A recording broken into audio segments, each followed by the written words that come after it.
Last 1 year में Nifty 50 में around 7% की फॉल आई है, जबकि निफ्टी आईटी इंडेक्स में 23% की फॉल आई है।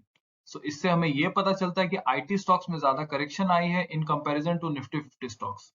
ऐसा होने के रीजन बहुत ऑब्वियस हैं, like salary hikes, bonus to retain the employees because of high number of people living the organisation. Does that mean हमें अभी आईटी स्टॉक्स को बाई कर लेना चाहिए since they have fallen a lot? इस video में मैं आपको 3 आईटी स्टॉक्स के लेटेस्ट क्वार्टर के रिजल्ट के बारे में बताऊंगा and we will also see how their valuations are. इससे आप डिसाइड कर सकते हैं आपको इन स्टॉक्स में क्या करना है। Please like and subscribe the video if not done already and let's get started with the video. First stock जिसके बारे में हम डिस्कस करने वाले हैं वो है टीसीएस। टीसीएस अपने हाई से 23% के डिस्काउंट पे ट्रेड कर रहा है, और अगर हम इसके करंट पीई को देखें तो वो 28.7 है, जबकि इसका मीडियन पीई 23.4 है, विच मींस ऑल्दो इसका पीई हिस्टोरिकल पीई से ज्यादा है, बट हम ये समझेंगे रिजल्ट को देख के कि टीसीएस जैसी कंपनी के लिए 28.7 की पीई जस्टिफाइड है या नहीं। इस टेबल में हम टीसीएस के लेटेस्ट क्वार्टर मीनिंग सितंबर 2022 के रिजल्ट्स को देख सकते हैं। हम इसको सितंबर 2021 के क्वार्टरली रिजल्ट से कंपेयर करेंगे, क्योंकि इसको जून 2022 क्वार्टर के रिजल्ट से कंपेयर करना सही नहीं होगा। ऐसा मैं इसलिए बोल रहा हूँ क्योंकि डिफरेंट मंथ्स में डिफरेंट सिचुएशंस होते हैं for business. Like if we take a AC business, so इसकी सेल्स समर मंथ्स में ज्यादा होगा as compare to winter due to obvious reasons. So इस वजह से लेटेस्ट क्वार्टर के रिजल्ट्स को लास्ट ईयर के सेम क्वार्टर से कंपेयर करना सही तरीका है। लुकिंग एट द सेल्स, इसमें हेल्दी ग्रोथ आया फॉर टीसीएस, जिसकी वजह से टोटल इनकम भी इंक्रीज हुआ है। अगर हम एक्सपेंस को देखें तो वो भी इंक्रीज हुआ है, mostly because of employee benefits cost, जो इंक्रीज हुआ है क्योंकि कंपनीज को सैलरी हाइक देना पड़ा है due to high attrition rates. Still इनका प्रॉफिट आफ्टर टैक्स इंक्रीज हुआ है, जो कि काफी अच्छा साइन है। अब हम देखते हैं कि किस सेगमेंट ने कैसा परफॉर्म किया for TCS in different sectors जिसमें टीसीएस अपनी सर्विसेज देता है, जैसे कि बैंकिंग, मैन्युफैक्चरिंग, रिटेल, कम्युनिकेशन और लाइफ साइंस। सभी सेगमेंट्स में इनकी ग्रोथ आई है, जो कि बहुत हेल्दी साइन है टीसीएस और उसके इन्वेस्टर्स के लिए। इनका ऑपरेटिंग इनकम भी 2000 करोड़ से इंक्रीज हुआ है लेटेस्ट क्वार्टर में, which is a healthy sign since TCS is increasing its operating income regularly despite being on a higher base.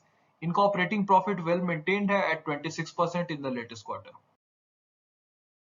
TCS का कैश फ्लो ऑपरेटिंग एक्टिविटी भी इंक्रीज हुआ है लेटेस्ट क्वार्टर में, जो शो करता है कि इनका कोर बिजनेस का परफॉर्मेंस में भी ग्रोथ आया है।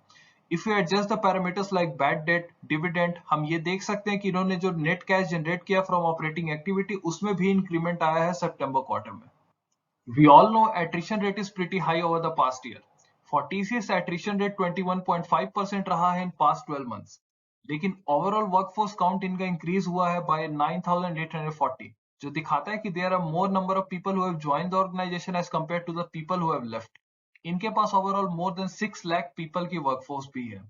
अगर हम ज्योग्राफी वाइज इनके परफॉर्मेंस को देखें तो इसमें नॉर्थ अमेरिका, यूरोप और यूके से रेवेन्यू इंक्रीज हुआ है at a good growth rate, while in emerging market like India, Middle East and Africa और Asia Pacific में भी अच्छी ग्रोथ आई है, which shows TCS is increasing its revenue across the world. Second company जिसके बारे में हम डिस्कस करने वाले हैं is Infosys, which has fallen from its high of 1953 और currently इसका प्राइस 1474 है, मीनिंग ये 24.5% के डिस्काउंट पे ट्रेड कर रहा है। इतने फॉल के बाद इसका प्राइस टू अर्निंग रेशियो 27.1 है, जबकि इसका मीडियन पी 20 है। सो इतने फॉल के बाद भी स्टॉक अपने मीडियन पी से हायर वैल्यूएशन पे ट्रेड कर रहा है। So is this valuation justified through इस latest quarter results and buyback? Let us try and understand that. इनका रेवेन्यू फ्रॉम ऑपरेशंस इंक्रीज हुआ है by almost 7,000 crores in the latest quarter. As a result total income has also increased. Their expense has also increased by a good amount, but just like TCS, इनका भी maximum increase in expense has come from employee benefits expenses like salary hikes, bonuses due to very obvious reasons. इसके बाद भी इनका profit before tax and after tax increase हुआ है, which is a healthy sign. The sharp increase in employee benefit expense seems like a one-off thing to me. So going forward, if this subsides, things will become much better for IT companies, but we will have to wait and watch. Now we will take a look at the segmental revenue for Infosys, जहां इनकी services use होती हैं. From all the segments like financial services, retail, communication, energy, etc. इनका revenue grow कर रहा है, showing performance of Infosys throughout its business, which is a very good sign for the company. Further, their management expects a revenue growth of 15 to 16% for financial year 2023. इस quarter के result के साथ इन्फोसिस ने 16.5 rupees per share का dividend देने का भी decision लिया है, as compare to dividend of 15 rupees last time around, which shows they are passing their excess cash to their shareholders as well.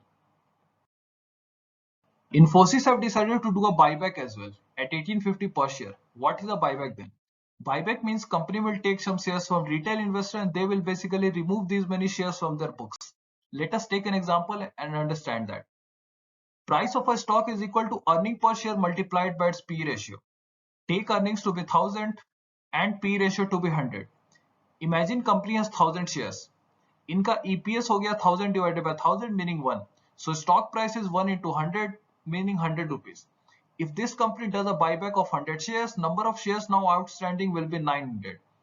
So इनका EPS हो गया 1000 divided by 900 meaning 1.11. So stock price now is 1.11 into 100 meaning 111 rupees. So we can see this is how the buyback benefit the shareholders. So next stock which is up for discussion is Wipro, जो अपने 729 के high से 48% नीचे आ गया है और अब ये 377 पे ट्रेड कर रहा है. इसका करंट पी 18.4 है और इसका मीडियन पी 17 के अराउंड है, मीनिंग ये अपने मीडियन पी के काफी क्लोज आ चुका है.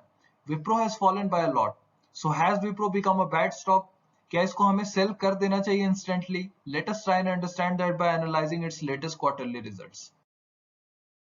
अब हम विप्रो की क्वार्टरली रिजल्ट्स को देखते हैं. इनका सेल्स और टोटल रेवेन्यू इंक्रीज हुआ इन द लेटेस्ट क्वार्टर. इनका एक्सपेंस में भी काफी बड़ा इंक्रीमेंट आया है owing to employee benefit cost mainly. इसकी वजह से इनका ऑपरेटिंग प्रॉफिट डिक्रीज हुआ है और operating profit margin has decrease by 5.6% in latest quarter. But if we see the operating profit margin of June 2022 and June 2021, तो उसमें विप्रो का operating profit margin negative 8.5% था. So we can see although Wipro operating profit margin is negative in latest quarter, still it is better than what it was in the June quarter, जो कि एक progressive sign है इनके लिए. अब हम विप्रो के रेवेन्यू को देखते हैं from different geography. From America, Europe, Asia Pacific, Middle East and Africa, इनके revenue में growth है in the latest quarter, which is a progressive sign. In this video, we saw the fall in Nifty IT is way more than that of Nifty 50 in past 1 year. Since IT stocks has corrected by a lot, हमने 3 IT stocks which are TCS, Infosys and Wipro के latest quarterly results को analyze किया along with their valuations. Since they have corrected by a lot and उनका PE एक reasonable level पे आ गया है and TCS Infosys has shown good growth in their results, which is a healthy sign. Infosys has given dividend and doing buyback as well, which is a healthy sign for this company. Although Wipro sales has increased, but due to employee benefits expenses, इनका profit margin negative में आ गया है. But from June quarter, it has increased a bit, which is a sign of improvement. So let's see how things pan out for this company going ahead. अगर इस video के regarding आपको कोई query, doubt या question है या आप चाहते हो कि मैं किसी स्पेसिफिक टॉपिक पे वीडियो बनाऊं तो आप कमेंट सेक्शन में जरूर बताना. Enjoy the video and please keep supporting. Thank you.